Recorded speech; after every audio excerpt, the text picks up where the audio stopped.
All right, let's talk about the alphabet soup of security. You've seen the acronyms CVE, CVSS, NVD. If you've ever felt a little lost trying to figure out what they all mean, you're definitely not alone. So we're going to cut through the confusion, and by the end of this, you'll know exactly what they are, how they fit together, and why they are absolutely fundamental to cybersecurity. So, why does any of this even matter? Well, before we had these systems, tracking security flaws was pure chaos. I mean, imagine this. 5 different security tools all find the exact same vulnerability in a piece of software, but they all give it a completely different name. Are you dealing with one problem or 5? It was impossible to know, and that's just a horribly inefficient and dangerous way to work. To get a handle on this, we're going to use one simple analogy throughout this entire explainer. Think of it like managing patients in a super busy hospital. Without a clear system, it's chaos. But with one, you can save lives. Or in our case, you can save your data. So the very first problem we had to tackle, it was a language problem. Back in our hospital, you can't have doctors yelling about the guy in bed 3 while nurses are calling him Mr. Smith. Everyone needs to use the same name for the same patient.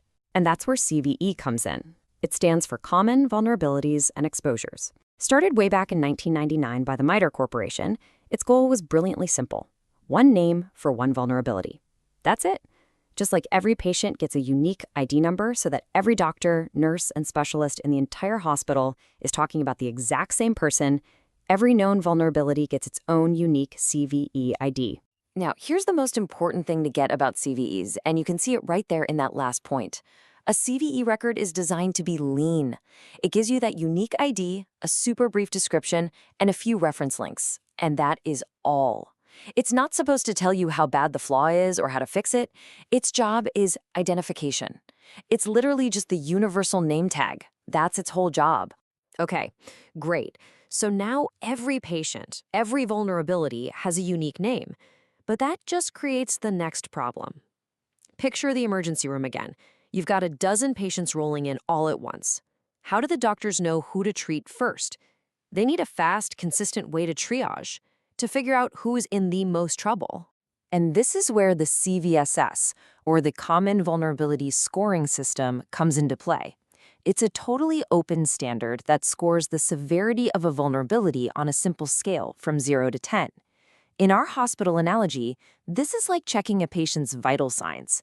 It's the objective number, like a fever of 104 degrees, that gives you a universal way to understand just how bad the situation is on its own. That 0 to 10 score then gets mapped to these simple ratings you see here: low, medium, high, and of course, critical. This is what gives security teams a consistent baseline so they can start sorting through the thousands of potential issues they face. You see a 9.8 critical? You know that's probably where you should look first. So, where does that number actually come from? Well, the score you almost always see is called the base score, and it's based on the unchanging inherent qualities of the vulnerability itself. It really boils down to 2 big questions. First, how easy is it to pull off the attack?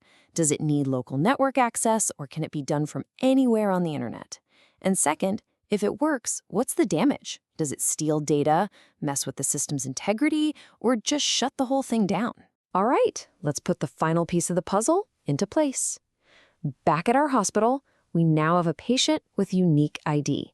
And we know they have a 104-degree fever. We know it's serious. But what's causing the fever? What's their medical history? Do they have any allergies? What's the treatment? To actually fix the problem, we need the full medical chart. That full medical chart in our world is the NVD, the National Vulnerability Database. This is a massive repository run by NIST here in the US, and its job is to take that basic CVE name tag and enrich it with a whole bunch of other critical details. It's the master database where everything comes together to become something you can actually use. So remember, the CVE on its own is super basic. It's really just the ID and a quick one-sentence description. It's the name on the patient's wristband, and that's about it. But the NVD completely transforms that entry. It takes that same CVID and starts adding layers. It adds the CVSS score. It adds the specific type of weakness, like a SQL injection. It tells you exactly which products and versions are affected, And most importantly, it gives you links to the patches and fixes. This right here is what turns a dictionary entry into a battle plan for security teams. So you might be wondering, how does a bug go from being some secret file on a researcher's laptop to this big public entry in a global system? Well, it follows a pretty well-defined process. It all starts with discovery, right? Some smart researcher finds a flaw. They report it to what's called a CVE numbering authority, or a CNA. Now, here's the key part. The CNA assigns a CVE ID, but keeps it in a reserved state, so it's private. This creates an embargo period. It gives the software vendor time to develop and test a patch before all the attackers out there learn the details. Then, once a fix is available, the full record is published, giving the good guys a head start. Okay, we've gone through all the pieces, CVE, CVSS, NVD. We know how they work, but now we're at the single most important takeaway of this entire explainer. Seriously, if you forget everything else, please remember this. Just let that sink in for a second. That's not my opinion. That's a direct quote from the organization that actually maintains the CVSS standard. They are telling us as clearly as they can, severity is not the same thing as risk. And this is the whole ball game right here. Severity, that CVSS score, is a universal number. It describes the flaw's danger in a perfect, theoretical lab. Risk, on the other hand, is the danger of that flaw to you in your specific environment. It's all about context. Think about it.